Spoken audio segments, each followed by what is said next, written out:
I get so spoiled with my lighted keyboard that when I use this one with no lighted keyboard, I just shake my head. I'm like, so spoiled. Once you use the lighted keyboard and you don't have it, it's like.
Okay.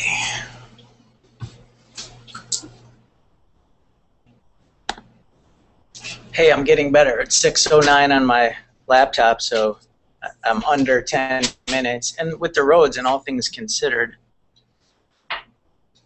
you know, I'm not doing so bad now.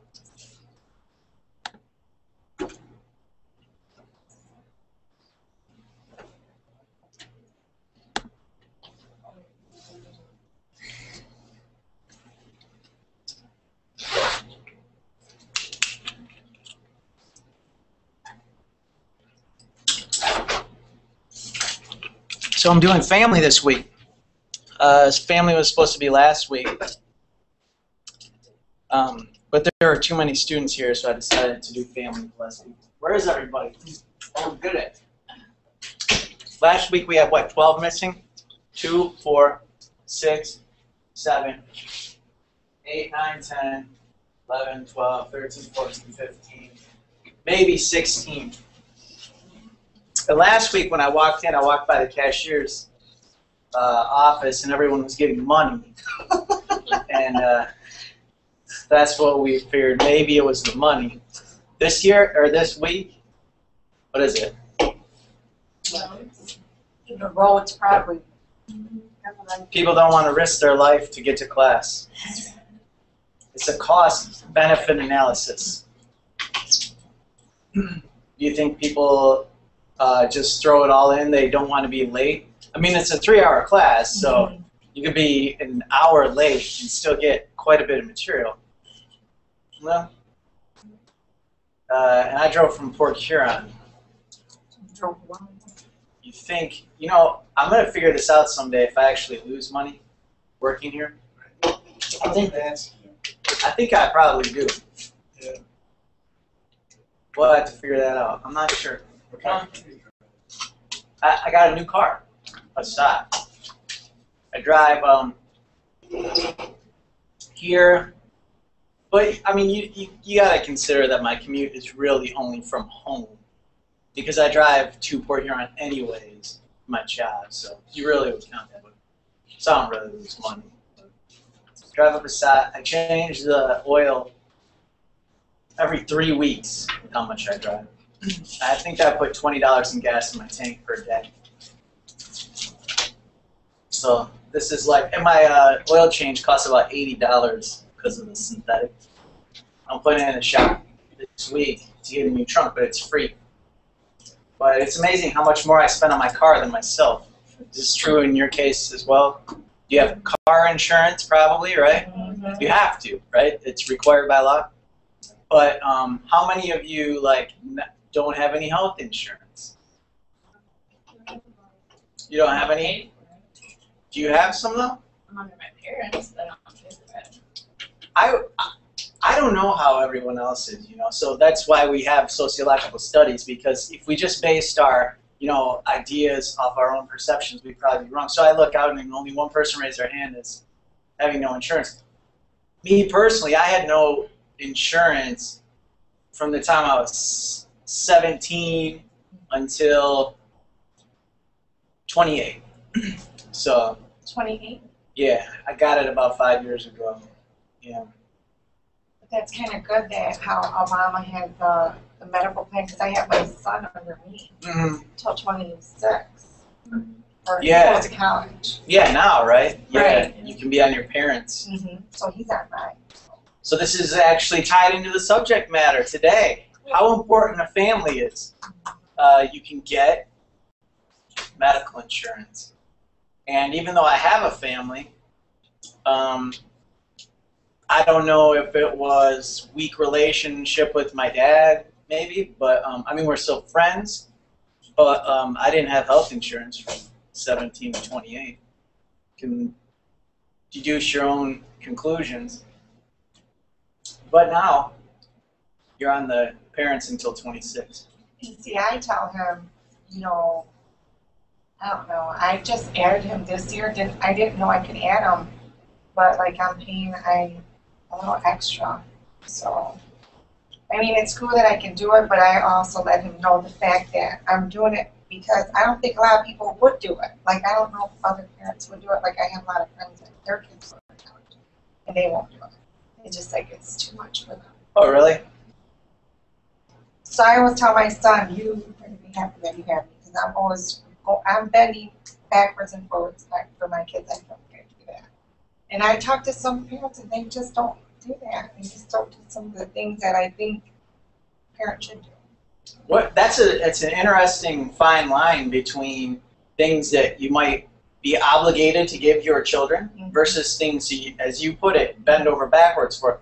And you would think that once you have a child, that it would be the obligation of the parent to provide whatever and do whatever. So it's an interesting concept of, oh, I bent over backwards to get you this, which maybe he's entitled to it, being your child, like maybe you should just give him all your money and that sort of thing. How old is your son, though? He's 21. He's 21. He lives at home, and he works here part-time, and then he goes to college full-time. But the only reason why I feel I do it as a parent is because he's doing something constructive with his life. He's trying to get his education, and I hope he doesn't forget about me, because I feel like that's important. I know, and we don't charge him rent. Because the little money that he makes, that's just to get him back and forth to work, and he has to buy his own, necessities, his own hygiene stuff. But I feel like I feel like I'm a good parent, because it's hard to let your kids live in your house, knowing that maybe I'm hindering him, maybe a little bit. So you feel like a good parent. What defines a good parent? Well, like you said, being like I'm obligated because I'm his parent, and he still lives under my roof. Maybe I kind of feel a little bit guilty if I don't help him a little bit.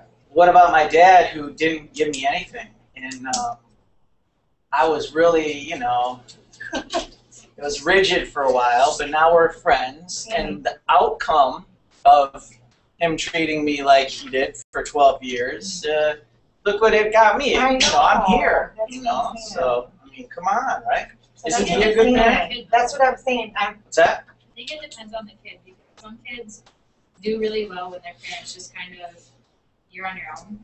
Whereas other kids, if you do that to them, then you're like, totally lost and not close. How do we know about matching up right then with the style of parenting? Like, what if I should have been a totally spoiled kid? And, since I wasn't spoiled, what if I would have just, they made the wrong decision maybe, and I grow up and I'm just depressed all the time? I think you do the best you can. Like, you don't necessarily know. There's no cues that say, like with my kids, I kind of am OCD about them. But that's the way I feel I should be with my kids. Whereas other parents would be like, yeah, go get dirty, go play in the mud puddle, What about extending the decision-making process to before having the kid? So once you have the kid, you do your best for them. But is there any decision-making process that begins before conception, where people choose perhaps to wait to have children or just choose not to have children for the better of the children that they do or do not have? mean, I don't have kids. But you probably sit there and you're probably thinking, I'm not going to treat my kids the way my dad treated me. I don't know if my girlfriend watches this, but I don't plan to have kids for a variety of reasons. Yeah. Is it because you're afraid you're going to become like him? Or like he was? Well, one reason is I don't. Or do you feel like you're not fit to be? Well, one reason is I can hardly take care of myself economically and psychologically. So I wouldn't be, I'd be worried that I'd fail as a parent, but... I think you can fail as a parent. As long as your kid is alive and makes it out in the end. You feel that way, as do people that have kids. Yeah, but see, I felt the same way you did before I had kids. I didn't want to have kids. My husband didn't want to have kids. And now we have 3. So you waited, so you had that, right? No. But I mean, you waited at least to make the decision. Yours was kind of... You said you didn't want to have kids, though. I did not want and then you changed, so that's a waiting period. Yeah, well, each one of my kids wasn't exactly planned, so it wasn't like a conscious decision for kids. Okay, but it still at one point didn't want to have kids. No. That's the only point I'm trying to make. Whereas some people grow up and their entire mission in life is to have kids, and then they have them as quickly as possible. What about this? So, and my reason, I don't think we'll talk too much about this because it's more of a different week topic. But and I've taught population at Saginaw Valley, and probably the biggest reason for me choosing not to have kids is that I just don't think it's necessary to have any more people. An interesting thing for people my age is. Does anyone remember Y2K? Mm-hmm.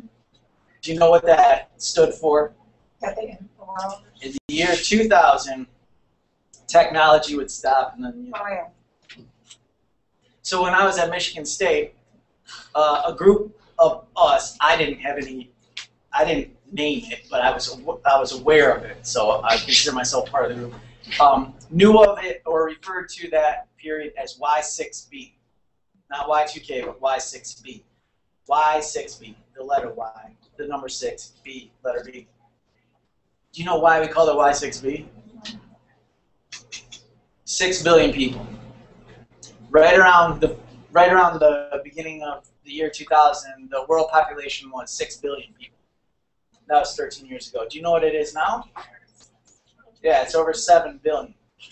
So it took us, from eternity to the year 2000 to hit 6 billion. And then in 13 years, actually less than 13 years, probably less than 12 years, we added another billion.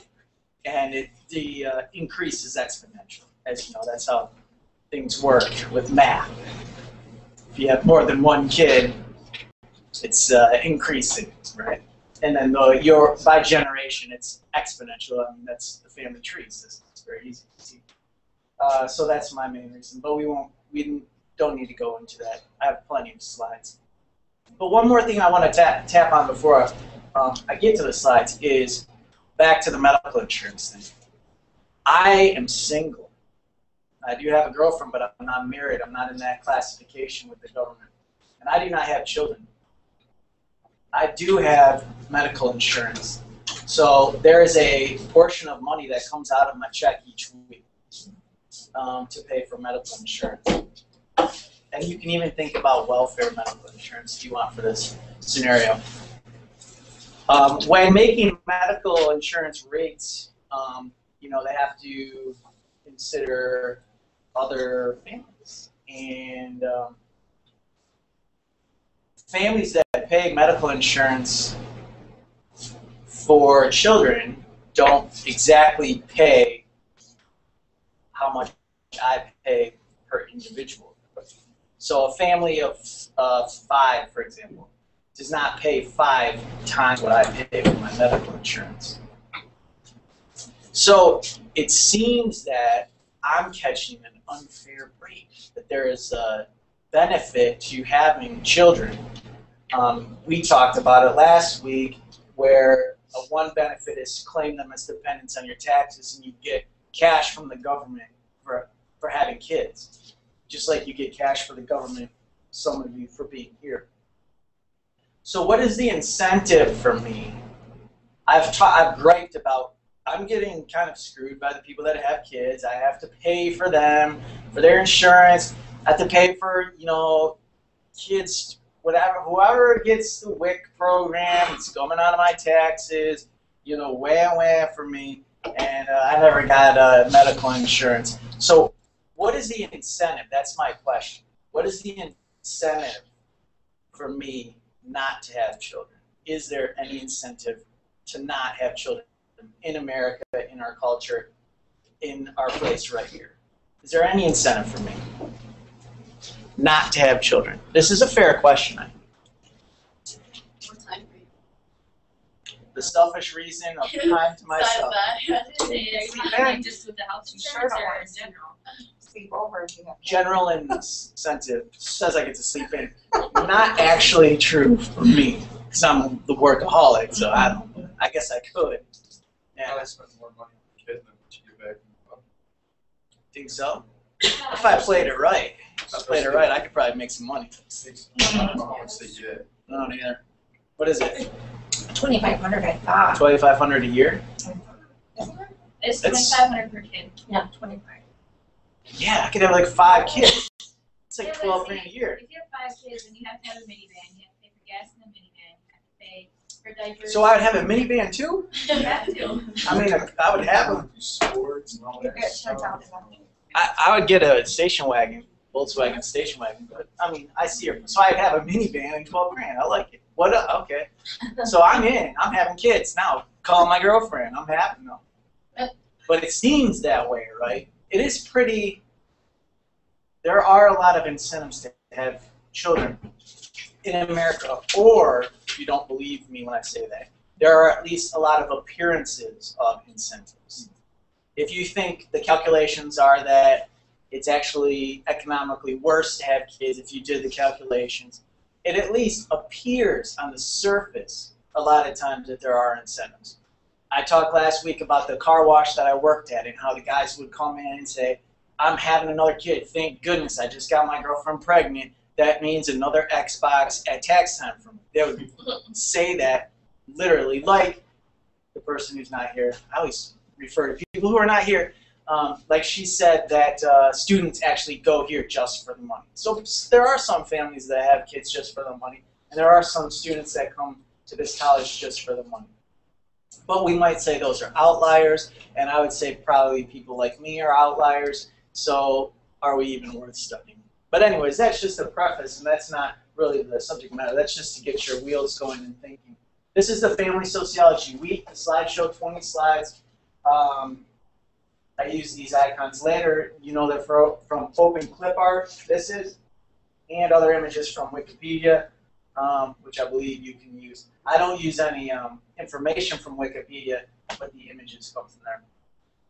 Okay, I'm geeked about family sociology because, as I mentioned before, it's one of the things in my studies, and also I'm the webmaster for the family section of sociology, and that means that I'm an officer of the family section of sociology, and that's really cool because the other officers are like big shot sociologists, and I just get to be the webmaster because I know how to make websites, and it's just really cool to be in a group of really esteemed academics, and I recommend all of you to do that with your lives. You know, it really helps add social capital. It's one of the concepts of our class to your life.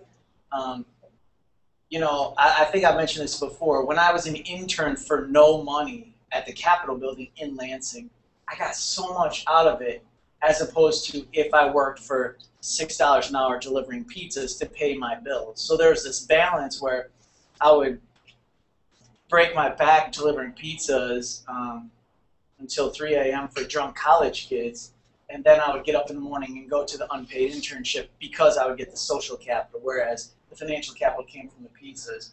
So when I do free work for the website of the American Sociological Association Family Section, I get so much out of it. It's so cool. And it's such an honor, so I just feel lucky. But I actually do have to work hard. I got an email from the website today, so I do have to keep up on that. But you'll come to find out later in the slides that the chair of the family section, of which I believe there are 52 sections in ASA. I'll show you some of them here. But the chair of the family section is the next president of the American Sociological Association. And so the person who I work directly with, little me, the person who I work directly with is going to be next year, the president of the American Sociological Association. I'm just a little sociology professor at Delta College, and I am good buddies over email with the president of the American Sociological Association. If you were in politics, that would be like if you talked to Obama every day. If you were in healthcare, that means that you talk to the president of the hospital every day, or the national chain. Or if you want to be a cop, you talk to the sheriff of Michigan. I don't know how cop stuff works, so every day or whatever, you know. So that's just cool, and I again recommend you all to seek out opportunities like that. So that's why I have an affinity for family sociology, both the subject matter and my personal volunteer. I forgot that, yes, it is considered a volunteer position, right? So you should check that out, the family section of the American Sociological Association. When you write in APA format, that's the American Psychological Association. There's also an ASA format, which you'd think that we would use, but I don't. And that's the American Sociological Association. So it's the National Association for Academic Sociologists. It's kind of like the American Bar Association is for lawyers. So I said family and other stuff. What other stuff is in this lecture? Well, when we talk about, you know, religious sociology, most of the time we're talking about spirituality, the church, and this sort of thing. Sometimes religious sociology can blend into governmental sociology. You talk about church and state, or if you talk about some Islamic countries whose infrastructure politically is based on religion, but that's a long discussion. So sometimes there's a blend. But with family, this is one of these sections or basic topics of sociology that can blend into any topic, really. And I would encourage you to consider family for your papers. It's another class that I teach, actually, both at Michigan State and University of Michigan. So there are 52 sections in ASA, like I mentioned. And these are some of them. Aging in the Life Course, Children and Youth, Community and Urban Sociology, Culture, Disability and Society, Education, Evolution, Biology and Society, and International Migration. And then there's a set on the next slide, too. So I want you to tell me how family can be studied within these topics. Someone here has to tell me, I think, unless they're not here, who is doing the disability paper? I think there are two, right? Okay, you're doing it, right? So, first of all, did you know that there was a disability and society section of the ASA? There is. Look, can you believe that? There are 52 sections, and one is based on disability and society, and that's pretty cool. So now you're enlightened. You should check out their stuff, their material, their books, their website. So can you tell me how family and disability can be connected? It's not just the disabled person that is affected by the way that society is disabled.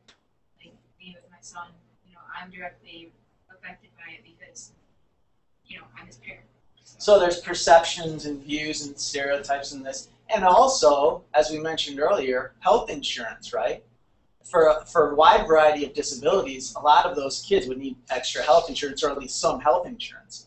So there's that tie-in right there, you know. Like, where do you get your health insurance if you're a kid? Most of the time, it's going to be from your family. So there's got to be a connection there. Okay, what about aging in the life course? For any of you who, maybe all of the 8 empty desks here are the ones that work in nursing homes. But for any of you working in nursing homes, how does aging in the life course and family tie together in any way? Simple way. Does this have to do with, like, say, like a dementia patient? As they get older, they develop dementia, and the family has to deal with that too. Sure, the family, especially in America, is expected to take care of the parent, right? Or Oh yeah, so psychologically, sociologically, psychosocial relationship with the family that's in denial.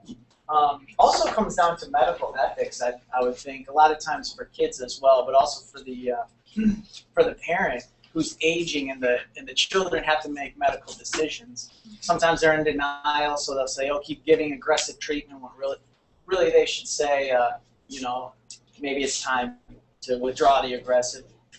And also, there are definitely cases of family members keeping their loved ones alive on life support just for a check. That definitely happens. So that's an ethical discussion as well. Or keeping them alive. Or trying them. Oh yeah. Part of the check.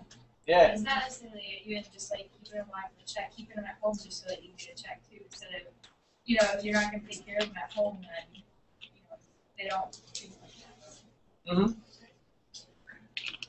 So the majority of the time, that's connected to family. I'd say majority of the time. Now, children and youth, we already talked about children and youth. Could be connected to disability, could be connected to family. But without disability, how can children and youth be connected to family? They are part of the family, and also it's kind of an expectation that children have families, right? In American society and culture, you can't just have kids run around willy-nilly. So sometimes we even provide foster families for children, where we have this concept in America. The norm is that, you know, you have to have a family. So if a kid loses his parents and he's 13, we don't just, you know, say, "Oh, high five, good luck, kid." You know, we'll give him a foster family, or however that whole thing works. So the fact that children cannot exist on their own in society, they have to be tied to a family, and I'm overstating it. That's a connection there. Community and urban sociology. Give me a connection there.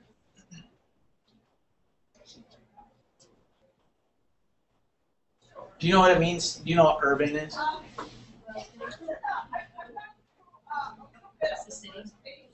Yeah, because you think about it this way. Do you know what suburbs are? Oh yeah. Yeah, suburbs are the outer periphery.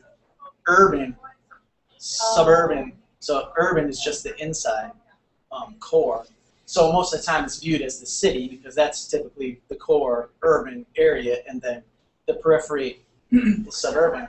And a lot of times race is connected to urban, as I've shown my map of Detroit, that whole concentrated area of African Americans.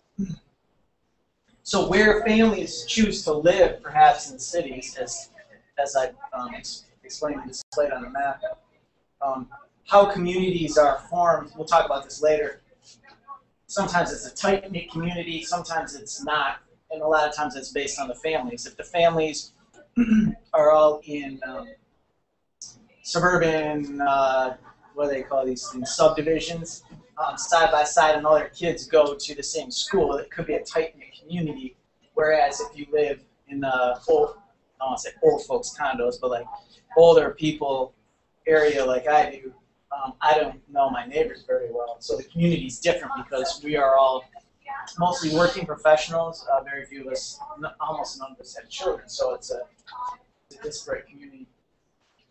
Education, you know, most of the times if we could have a loose conversation. Who's more successful in life, in school?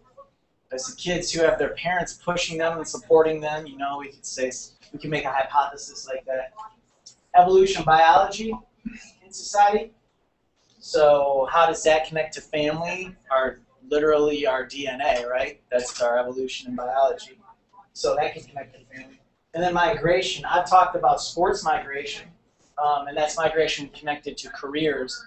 But that's probably less frequent, I would say, than just family tie migration. Like you go where your parents go. If your parents get a new job in California and you're 12, you go with them. Internationally, if they got a job in Greece, you would follow them. And so migration is definitely tied to families in that way. More of the 52 sections of ASA that could be connected to family.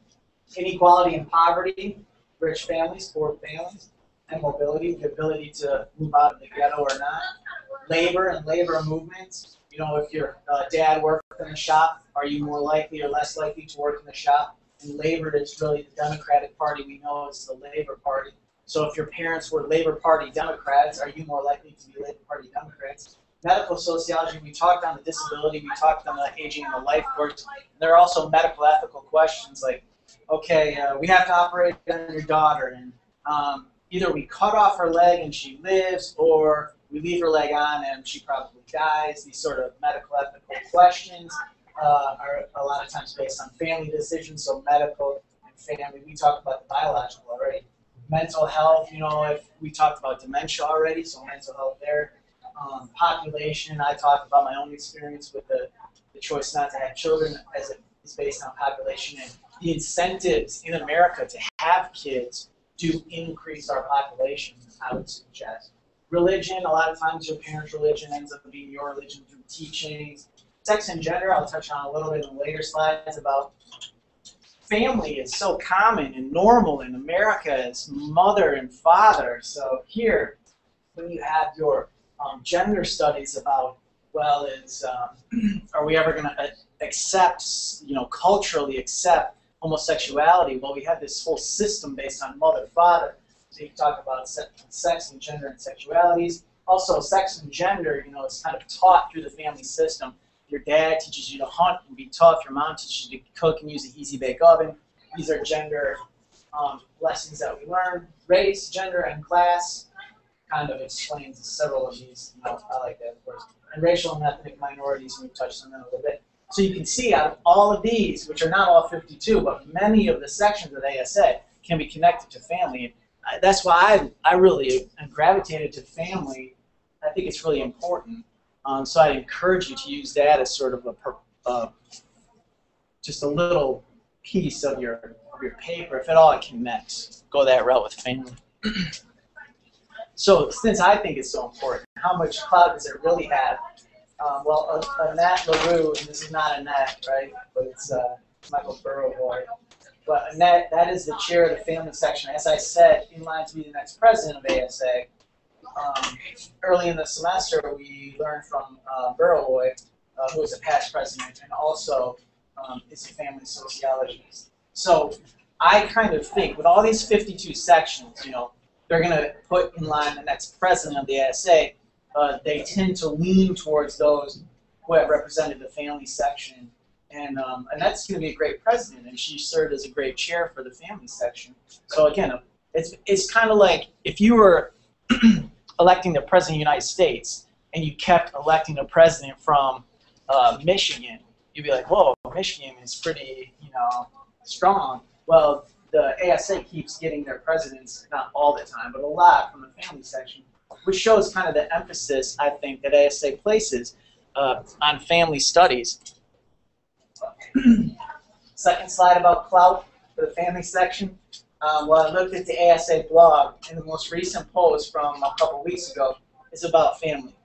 So it's like the president of ASA is going to be from family. The latest blog post is about family. And again, there's 52 sections to choose from. But again, it would be like if you turn on CNN and the news was about Michigan and the president was from Michigan. So it's just like we keep getting into family studies in the National Sociological Association here in this country.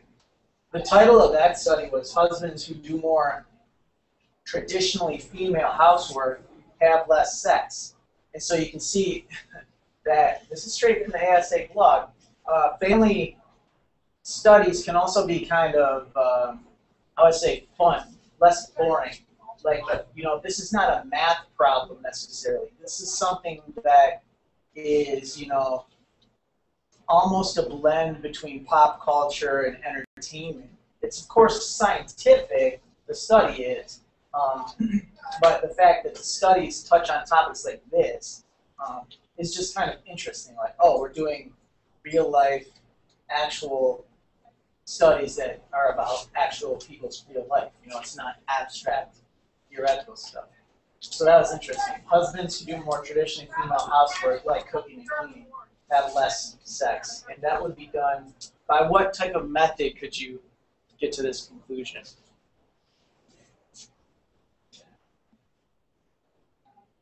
Survey? Sure, right? Because you're saying they do this, they don't do this. So you have a survey And you could almost have it have two questions. I mean, there's going to be more on something that gets published, but you could almost have it have two questions, like, do you cook and clean? Yes. How often do you have sex? Never. And so then they come up with a headline like this. Whereas maybe guys who hunt a lot or fix cars have more sex. I don't know. That's not in the title, so, and I didn't read it, but just kind of.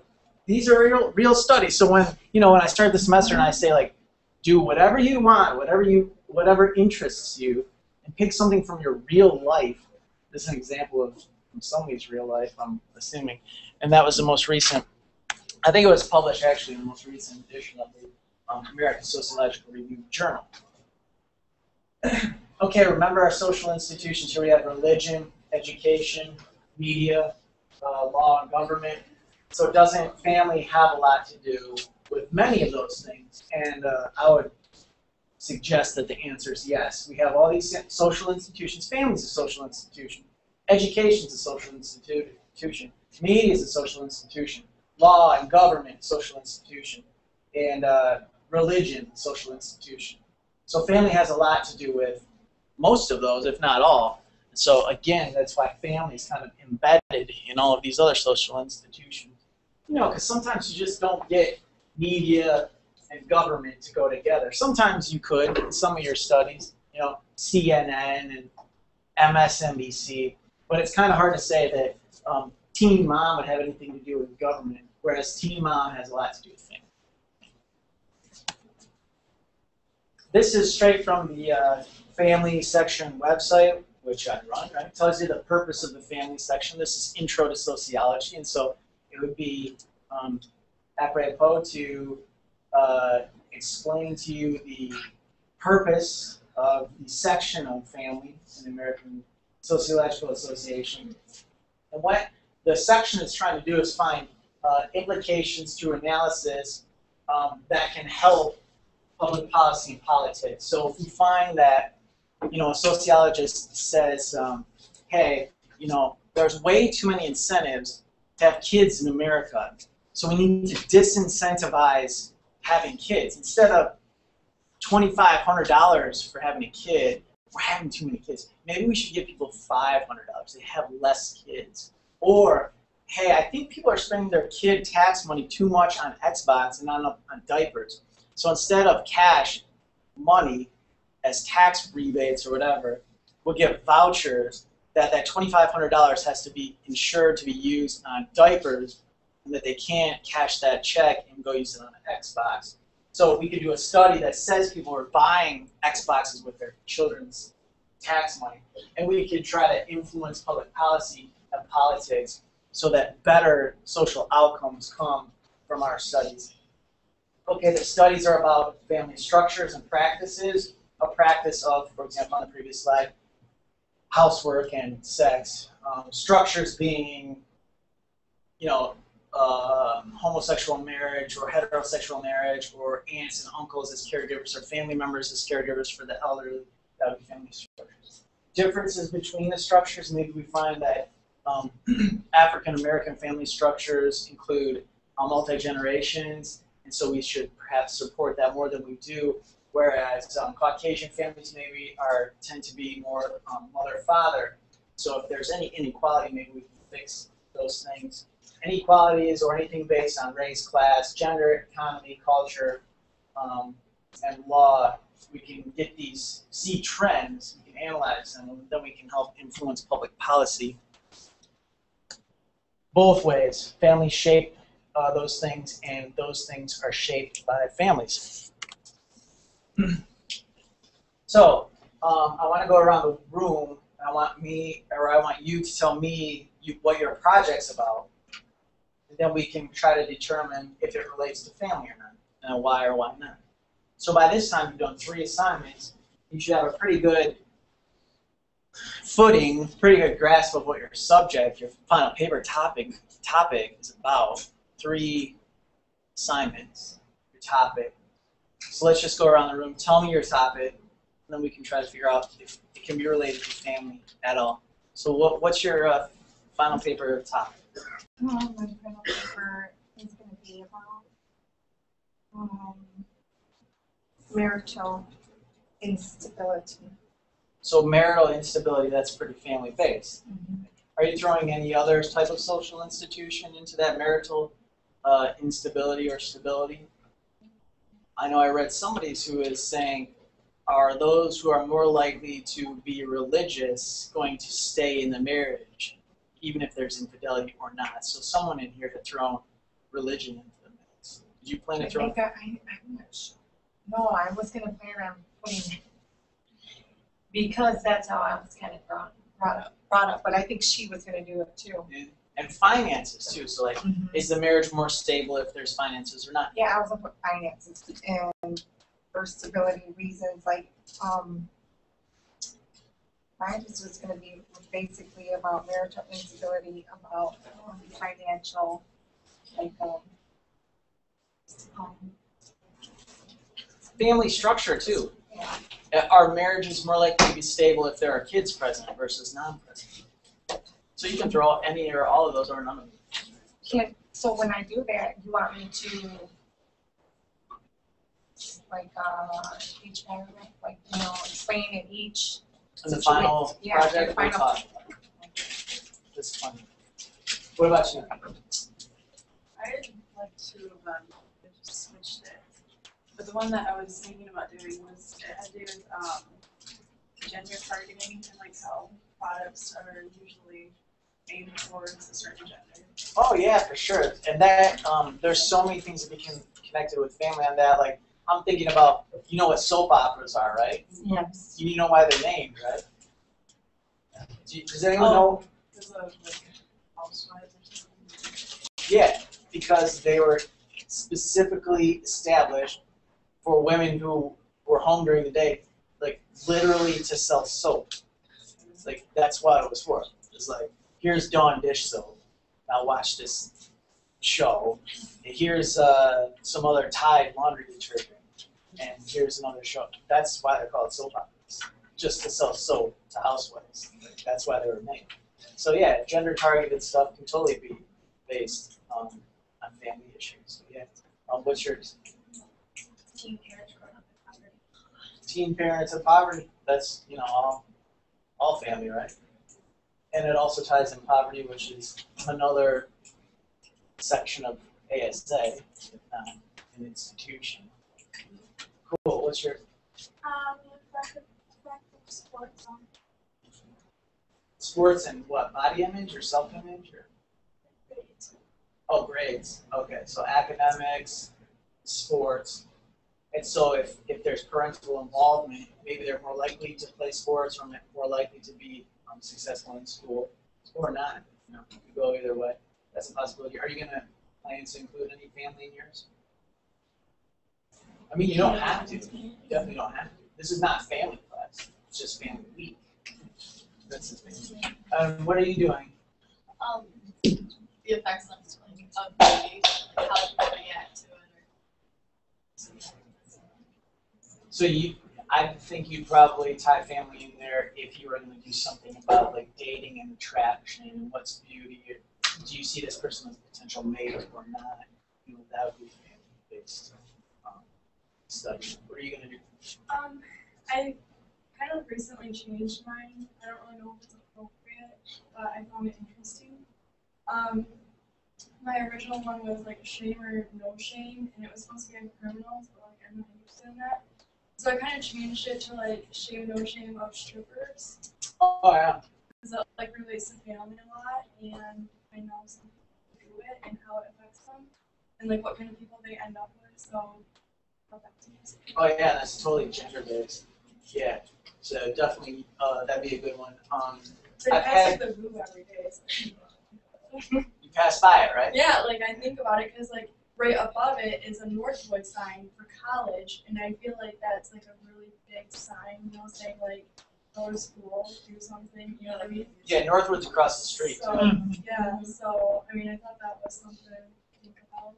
I've had at least one student work at Deja Vu in my class, at least 2 work at Hooters, and that's just off the top of my head. So I've not been teaching that long. Yeah. So a lot of them. So you should definitely do a study. Yeah, I was actually thinking about it, but I don't know how awkward it would be, but Oh, well, you don't have to do it. You can always just propose it. yeah. You don't have to actually do it. Probably more awkward if you're a dude. Yeah, I always wanted to encourage somebody to do a study like that, but I always thought, especially at Saginaw Valley, if I ever said that, like all the guys would be like, "Sign me up." Yeah. Oh, I think it's a no, really good topic. give me If you trouble. think about it, most strippers are actually single moms. Yeah, I think probably more strippers than we know. I don't know if I was when I was waitressing, and most of them were doing it because they had I was pausing in my head because I totally just read an article about statistics on porn actors. I was thinking it was about strippers, you know, about porn actors. They're talking about their kids. Yeah, and they're how old mostly they are. single parents too. So. All right, what are you doing? Oh yeah, courtesy and stuff. And you can tie that to like general relations or dating or anything like that. Could be tied to them. What are you doing? Like the attitudes between senior staff and patients. And it can be tied to family. And like I just dealt with over the weekend, a family came in and accused us of not taking care of their sister or whatever. And here she's refusing all care. So. Yeah. And they're mad at us for not. It's been doing it with my son actually. When they lost his screw in his face, like I flipped out on the doctors, but you know, I love the doctor himself. He's a great person. And you're in that situation, you kind of control yourself. Yeah. Oh, strong family bonds. The mother-child bond, perhaps the strongest social bond in the world here. What are you doing? I'm doing religion, and if your religious beliefs are based upon like what your family is or what influences it. Yeah, religion is changing, I think, in America. I think some of this, yeah, at least one of the slides touches on it. So as we become more of an individualized society, perhaps the passing down of religion is not going to be as strong. Because even in the 50s, 60s, 70s, 80s, you know, the family went to church and the kids would go to the youth church group, and it's a big community.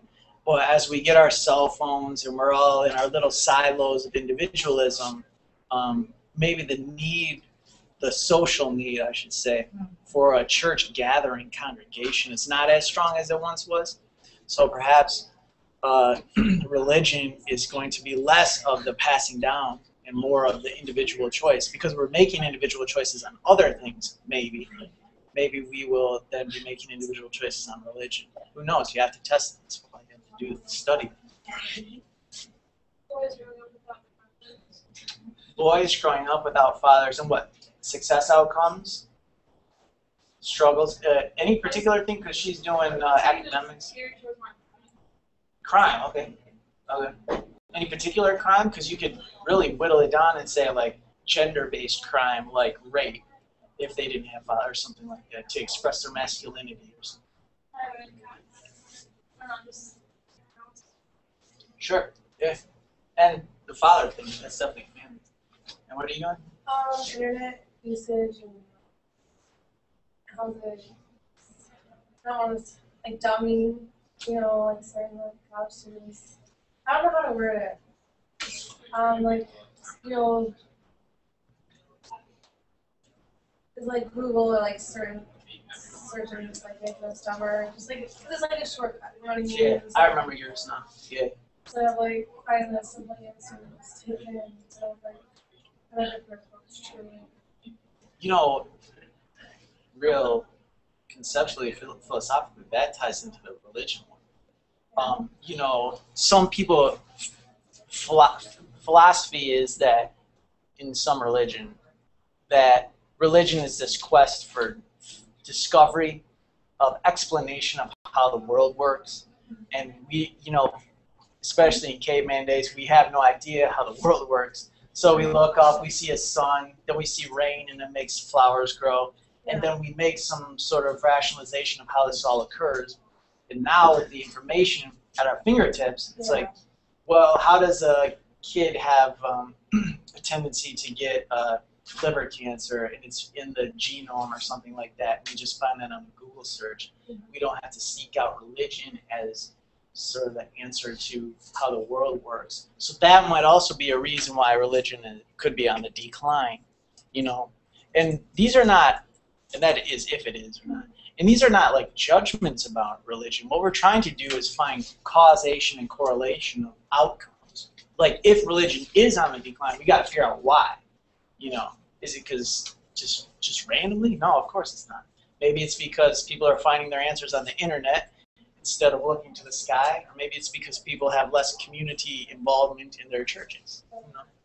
But you're connecting it to like knowledge. Yeah, that's interesting because you know you found out, especially I think in this assignment live you did. My teaching style is not to tell you how to do it. It's just to tell you to go do it. Yeah. And a lot of students now in the current situation is like they can't handle that. You can't handle that. I'm like, here, just go do it. And you're like, no. We want you to tell us how to.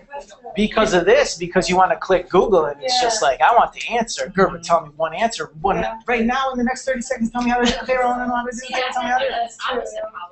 Like, when you send me that webpage, like, I was Googling it, and all the web pages were saying the same thing, but it was like, it just didn't make sense to me. Like, I can't go to a web page and learn. I have to have, like, written out things. Process it and stuff. There's another thing to it. Yeah, so you're interested in like the concepts of knowledge. Oh, I could forward a paper that my friend wrote about Foucault. It would just blow your mind. It was too much for me too. But yeah, you just be like, oh, this is live.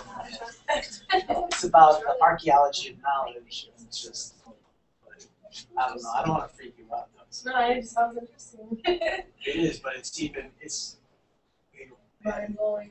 makes me feel stupid. Oh no. I'm like, yeah, sure, John, let me see that paper. I don't even feel like I can comment on it. But that's what happens when you get these theoretical papers, you know, because the way I teach and the stuff I do is very practical. I see this is why I think it happens.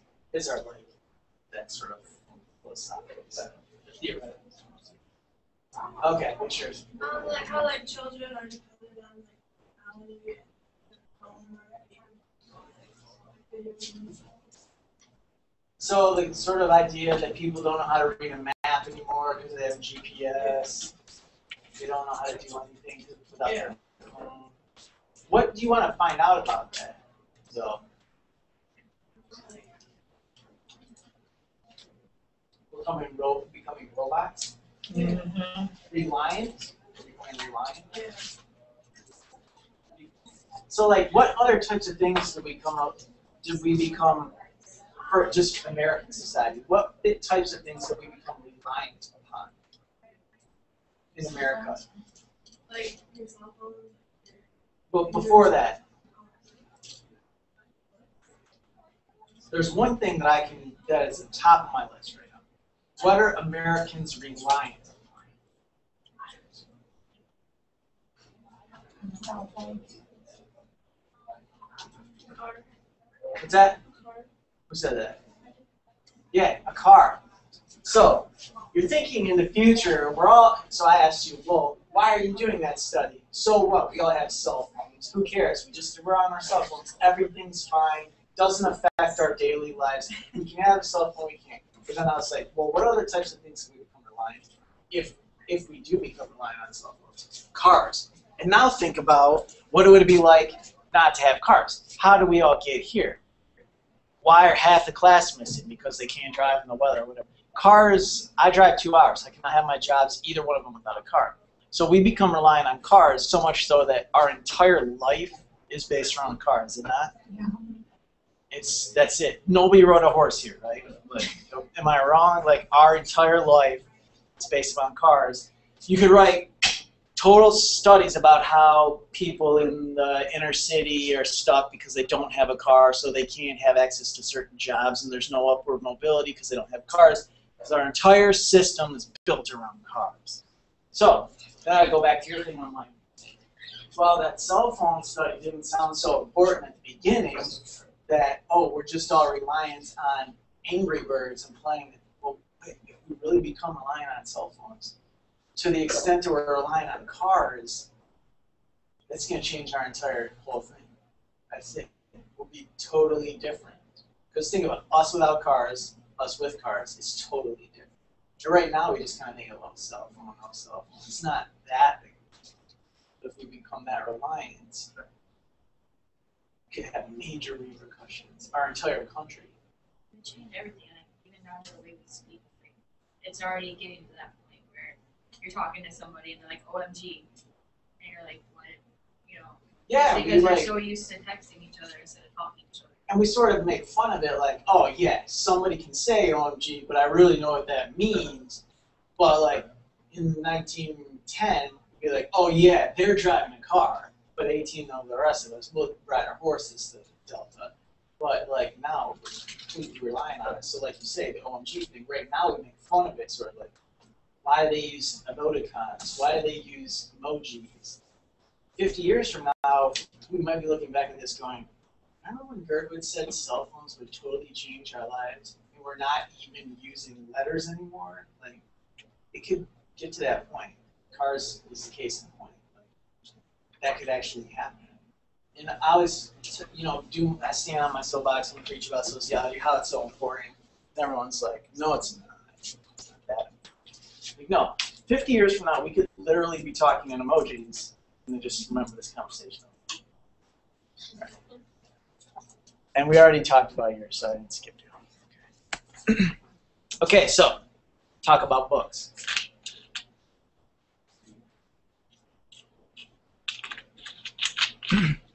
I did these slides for a couple reasons. Number one, all of these slides about books have a proper APA citation on them.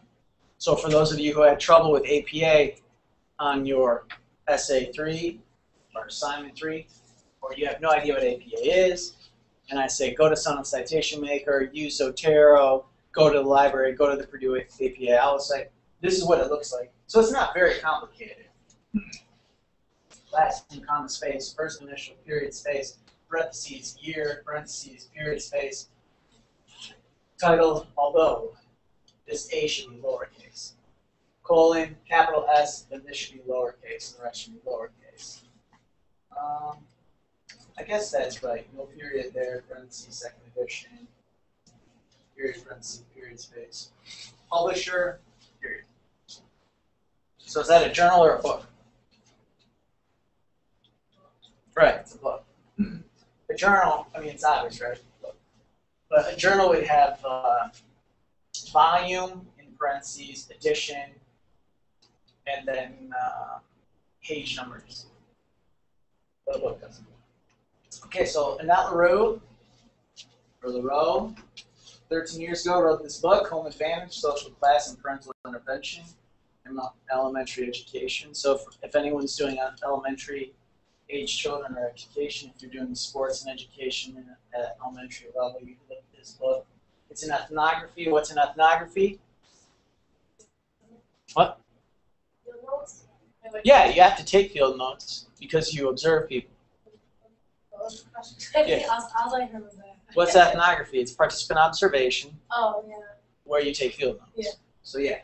So this book by Leroux, probably one of the reasons why we get along so well, right? She's an ethnographer. You know I like ethnographers. So where you do these scientific descriptions, your descriptions come out of your field notes. And then this book is also empirical. Does anyone know what empirical means?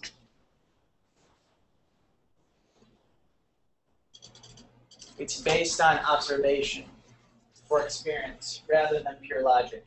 So I would say a quantitative study is generally not going to be empirical. Reason being, see, I always look at empirical and I think the empire is kind of the whole thing, right?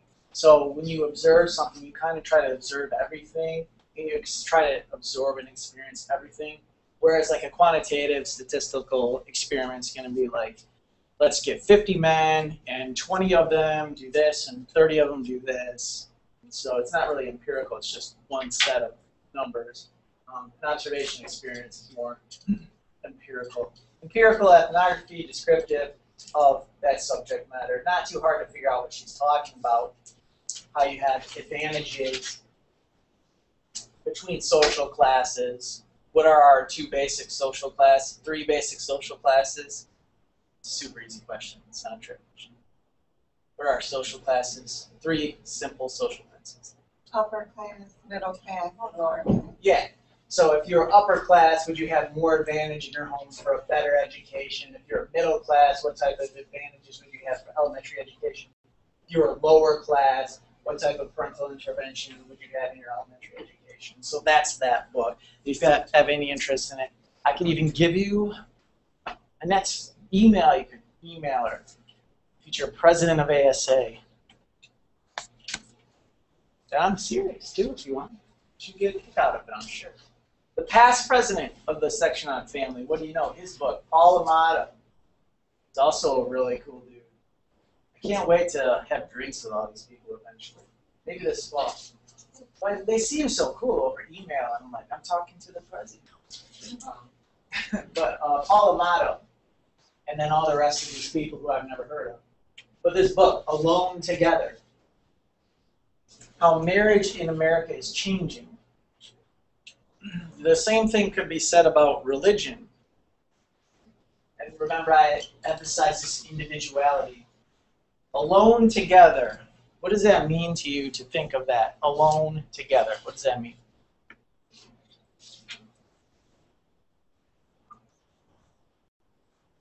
Like you might be in the same room with each other where you're not talking to each other. You just go and think by yourself. Sure, you're alone, but you're also together. And I think in this class, actually, it kind of speaks to this class or maybe a job. It's like, we all come here, we sit here. I remember your name, Nikki. That's the only person's name here. Because one time you stayed after class and I remembered your name. But I don't know any of you. I think you work at like a nursing home because of the way you're dressed. But like, you might hunt because of the way you're dressed. But I know she has kids, at least one kid.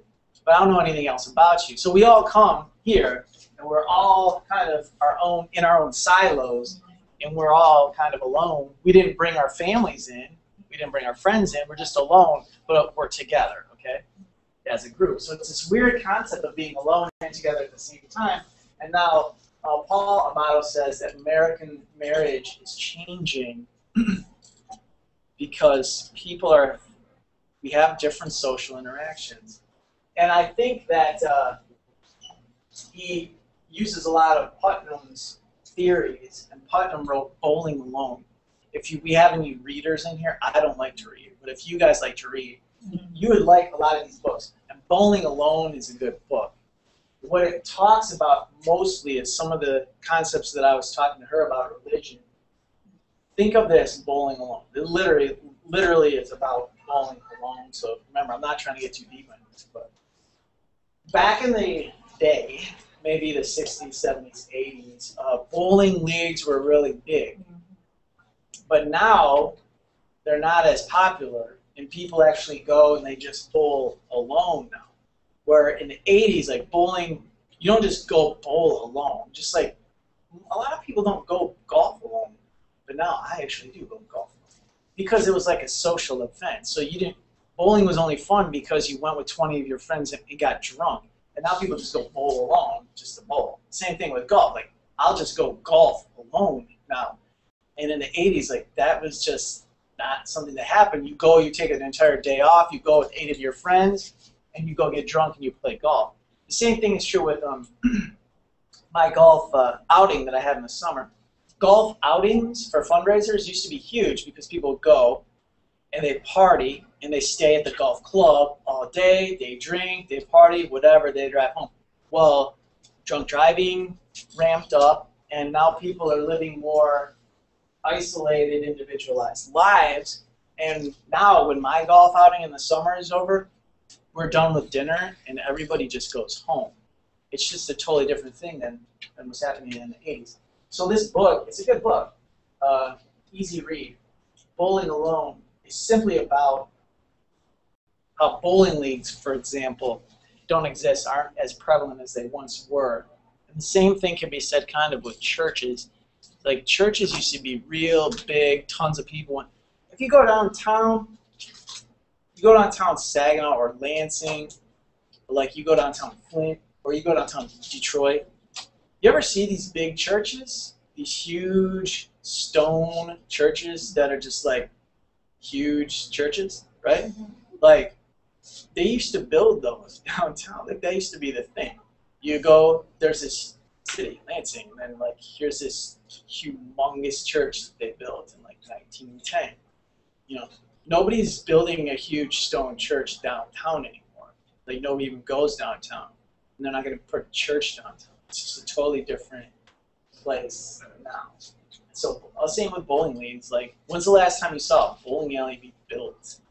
Or like bowling's not getting that popular. Just because it's a social thing. It's a very interesting concept.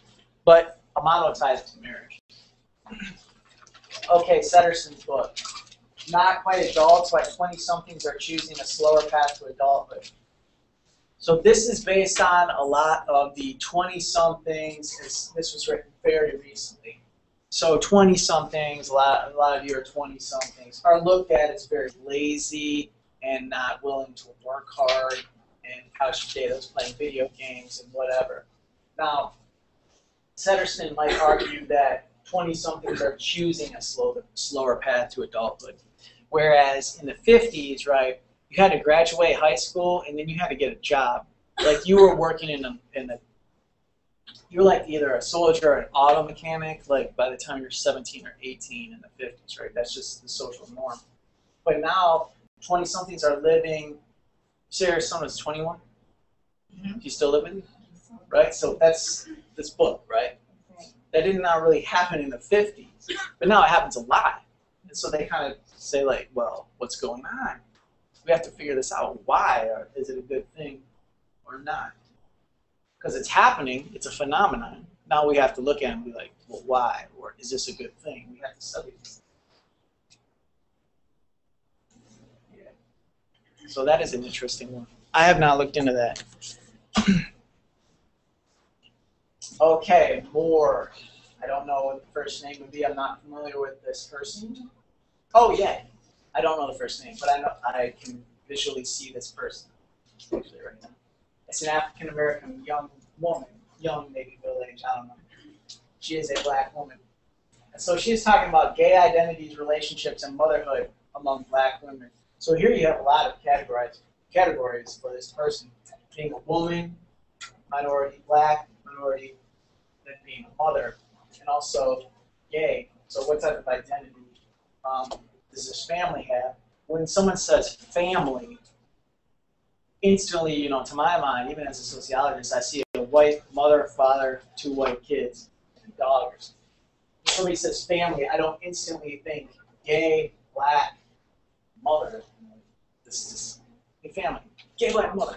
No, that doesn't happen. So it's important to discuss social norms here in these situations. So just this researcher Moore talks about same-sex motherhood. And I highlighted 3 years because the length of the study, it's not a extremely longitudinal, but anytime you have a several year period study, you can consider that a longitudinal for our purposes. You all are going to do something within a semester. You might pass out 1 survey. That's not longitudinal. But if you get data this semester and then you follow up with the same children for year after year after year for 3 years or 20 years, that is what's called a longitudinal study.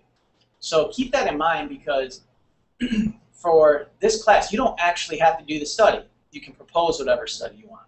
So if you think that studying religion is going to be more beneficial, if you start now and then you ask the people the same questions in 5 years, in 10 years, 15, and 20, then you should propose a longitudinal study. If that's what's going to make the best study, then you should propose that. In this case, they did a 3-year, or she did a 3-year study using surveys, interviews, focus groups, and our omnipresent best friend participant observation.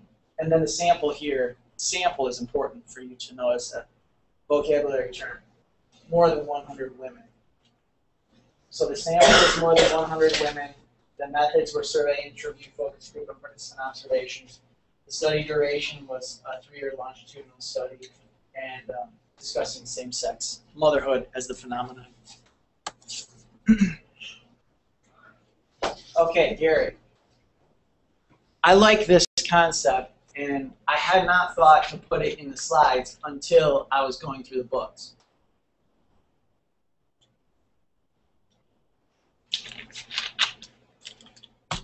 When I say work, what's the first thing that comes to your mind? Money? So jobs, right? Good. What other types of things?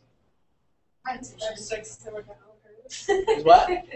So mine's freaking logistics, they were all Oh, work, breadsticks, Olive Garden. Okay, I get it. Yeah. Yeah. Okay, so you're thinking about jobs, right? So this is a book about the concept of paid and unpaid work. And this might not even click in immediately. What does that mean to you, unpaid work? Volunteering. Right, volunteering. And that's actually, it's not the wrong answer. But it's the wrong answer. Because this is, I mean, I know, I just want to hear what you said. But like, what this is talking about is housework. So think about this. Who does housework in general? Women, right? Oh, yeah. So what do we value in America more? Money or volunteer hours? Oh, yeah. Money, right? Yeah. So American culture, like the whole concept is to go work at Olive Garden and make a lot of money and get a job, okay, and make money. So paid labor is very important. We would never go work in the factory for no money. Yet there is a ton of proportionally heavy on the female side individuals who work for no money doing what type of work? Housework. Okay. So that's what this book is about. We just think about the value that we place on things that occur in society. So you have a guy that works and makes $75,000 a year, and people see that and they're like, "Way to go! That guy is really good, supports his family, blah blah blah." If we see a welfare mom who doesn't have a job and supports 3 kids on welfare and whatever she does for the housework, we don't value that. We think that that's a terrible detriment to society, and she's sucking all of our money out of, she's a tumor on our lives and this sort of thing. So we place a ton of value on paying labor, and we place almost no value on unpaid labor and the concept of the second shift. Now that you know what this is about, can you tell me what the second shift is about? Yeah. It's about women who work, go home, do the dishes, and cook. So, as you know, statistically, I don't have the data to back it up, but you know this is true. Women get paid less than men. So what you have is a guy goes to his factory job, makes $75,000 a year. The woman goes to her secretary job, makes $20,000 a year. So we're looking at her like, she makes 1/3 of what he does, whatever. He's the breadwinner, breadwinner. And then the woman goes home and does all of the second shift housework. So the woman actually does way more work, twice as much, and gets paid way less, and gets looked at as less valuable. So this is a way in which work and gender can intertwine through family dynamics. When you have this whole idea of value placed on paid work that the husband male does, no value placed on this unpaid work, the unpaid work that generally occurs after work, a second shift performed by the woman. So it sucks. It's even worse than you thought probably initially. You think, well, there's not as many women CEOs. Women tend to get paid just a little bit less than men, so they're still struggling a little bit. But there's way more than that. This whole idea of no value placed on motherly work, even from raising children into doing housework, and then the concept of when they do that. So how are women ever going to become equal with men when these things continue to exist? So there's also value placed on gratitude, emotion, work, feeling rules, gender strategies, and the time buying.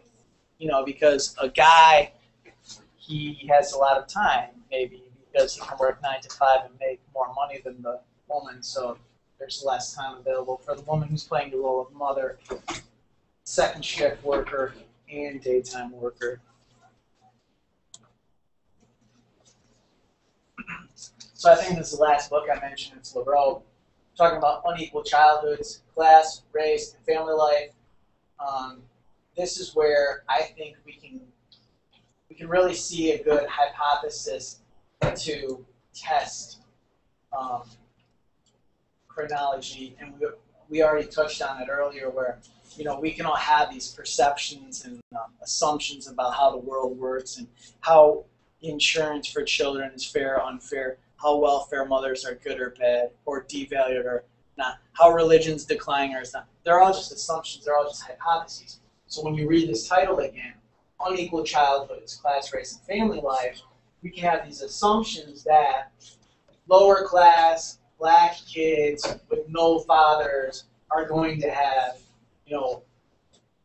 less successful childhood outcomes. That could be a hypothesis. We have to test that. We may find that lower class has less to do with it, being black has less to do with it, and not having a father has a ton to do with an unsuccessful childhood. So we have a hypothesis, we place our ideas on which one of these is more impactful, but then we obviously have to test them. This is also a good title that shows where you could have 3 variables, because in your final project, you're going to need to have variables. So you can't just say, who is the dad crime with you? Right?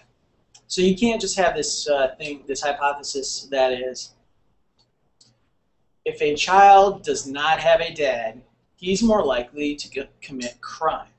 That's way too general, way too broad. It's based on one variable. Did he have a dad? Didn't he? That's only one variable. But as you can see, this puts class, race, and family in there.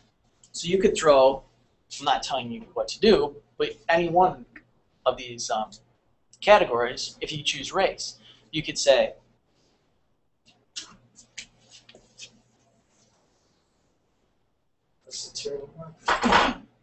does a blue marker have more tenants? Father, no father, black, white. So now you have 2 variables and 4 different outcomes to measure. Whereas before it was just father, no father, that's only one variable. But if you have father, no father, and 2 races, now you figure out which one of these is more likely to commit crime. Maybe this is the highest crime, this is the second highest crime, this is the 3rd highest of all of these groups, this is the 4th lowest, or whatever. So you would say that, oh, being black has more to do with it than not having a father. Because not having a father, it's more, these are your top crime producers, and it's both in the black category. That's just an example. You can add more too, more variables. But this is good to show you how variables are important. That you have to come up with this hypothesis of how the world works, and you have to have at least 2 categories. So this one just throws in 3. Class, race, family life, and what type of phenomenon. Here's it was crime, here's it's academics and sports, and this is just generally unequal childhoods. But you can, here's perceptions. I already forget what everybody's is. It's marital instability. Yes, so I could use. Yeah, marital instability would be yours on this side. See, it's almost like an equation. You don't just have to say marital instability, because that's way, this is what's really, you can say higher rates of marital instability in families. Let's say that much. And you say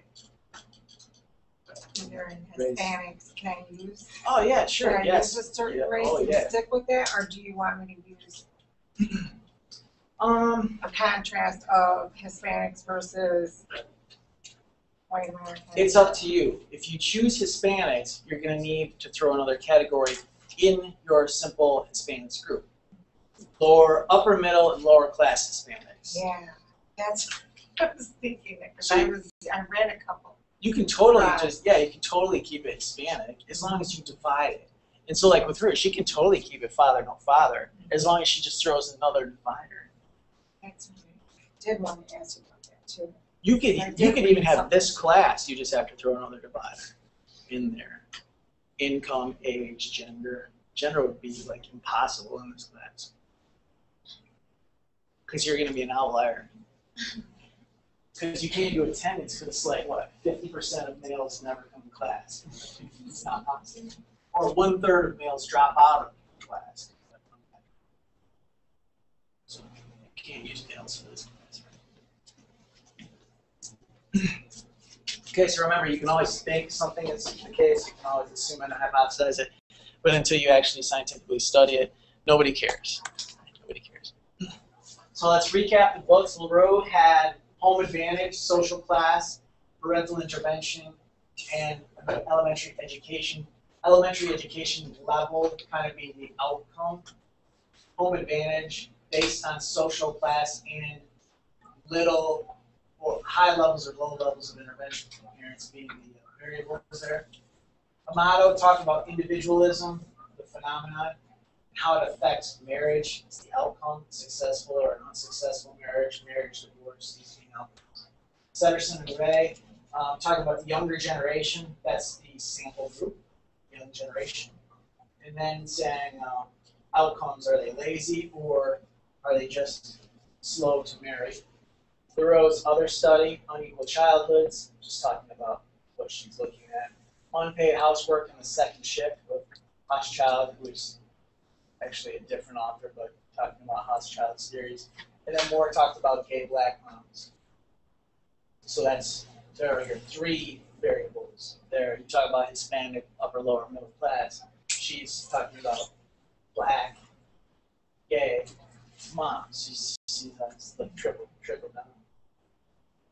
So this will be like more theoretical. It's like more theoretical.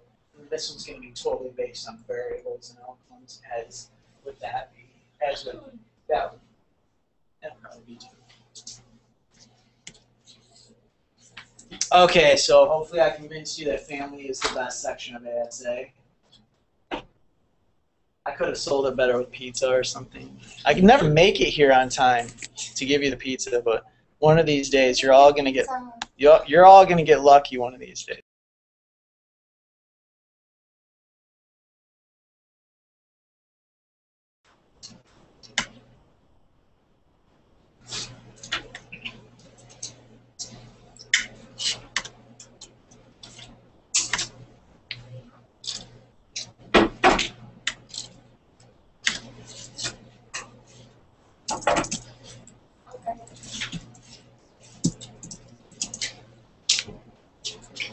I get so spoiled with my lighted keyboard that when I use this one with no lighted keyboard, I just shake my head. I'm like, so spoiled.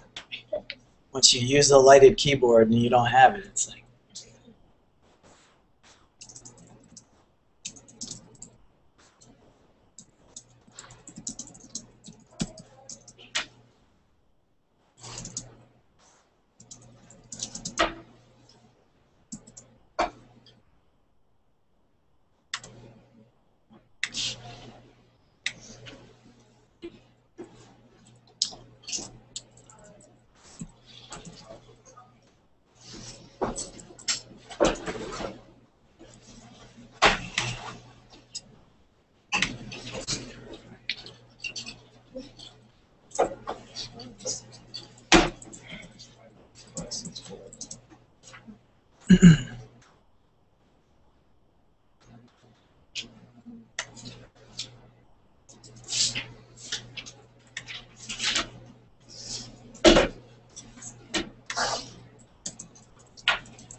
Okay.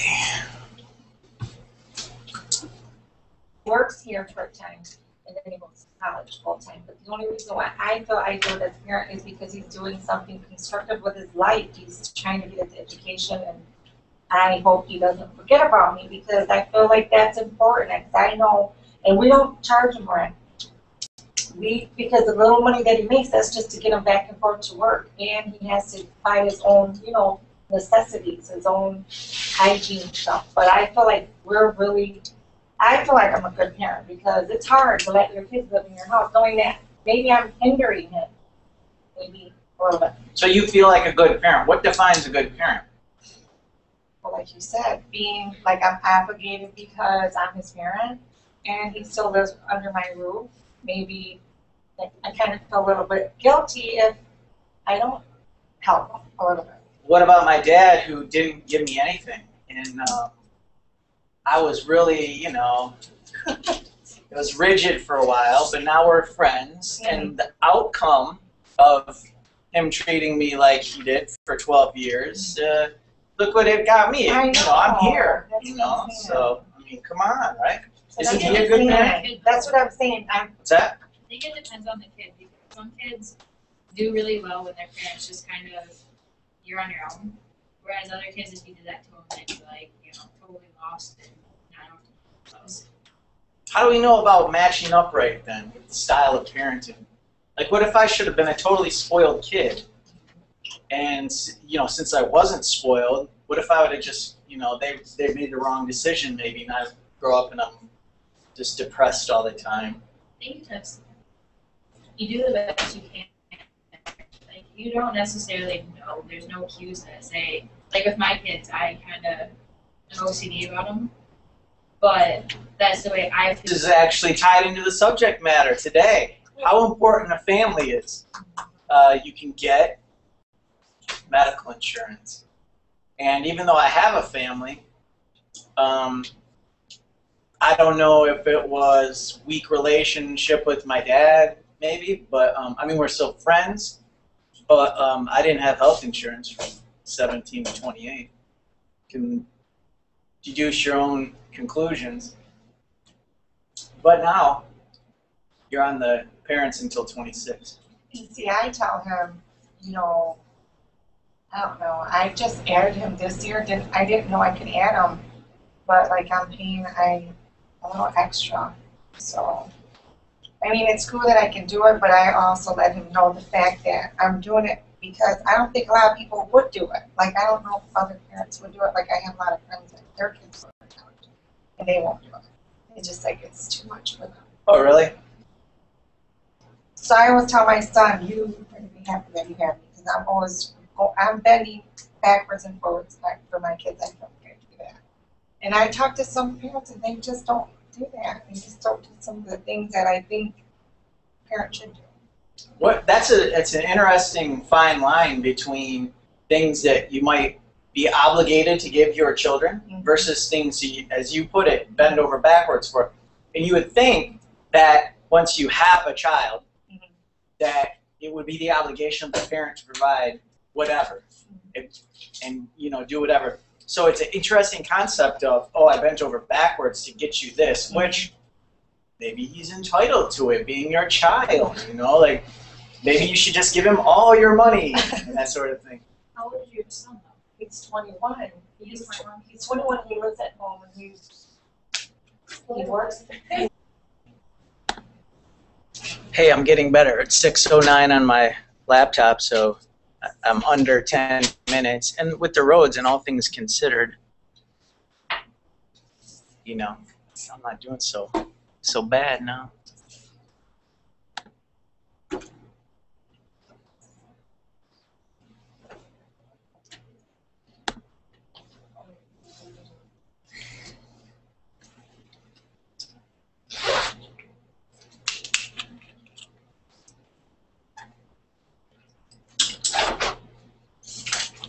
So I'm doing family this week.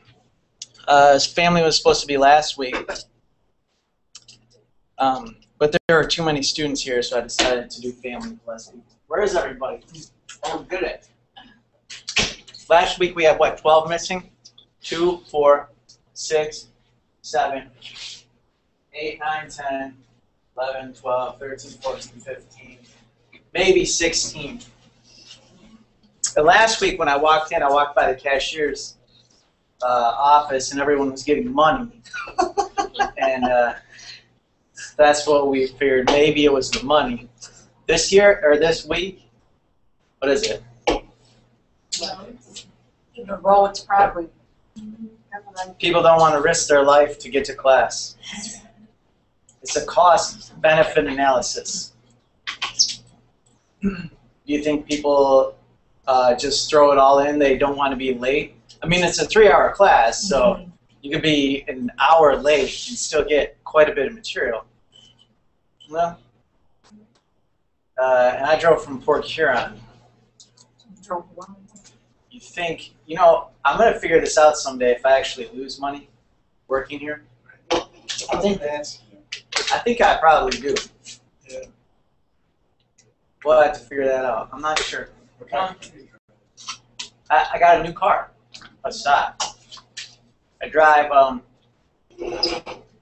here, but I mean, you got to consider that my commute is really only from home because I drive to Port Huron anyways, my job. So you really would count that. So I don't really lose money. Drive a Passat. I change the oil every 3 weeks. How much I drive? I think I put $20 in gas in my tank per day. So this is like, and my oil change costs about $80 because of the synthetic. I'm putting it in the shop this week to get a new trunk, but it's free. But it's amazing how much more I spend on my car than myself. Is this true in your case as well? You have car insurance probably, right? Mm-hmm. You have to, right? It's required by law. But how many of you like don't have any health insurance? You don't have any? Do you have some though? I'm under my parents, but I don't pay for it. I don't know how everyone else is, you know. So that's why we have sociological studies, because if we just based our, you know, ideas off our own perceptions, we'd probably be wrong. So I look out and only one person raised their hand as having no insurance.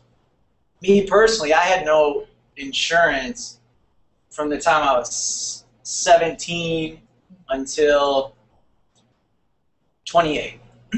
So 28. yeah, I got it about 5 years ago. Yeah. But that's kind of good that how Obama had the medical plan, because I have my son under me until 26. Or Yeah. he goes to college. Yeah, now, right? Yeah, Right. you can be on your parents. So he's on mine. So this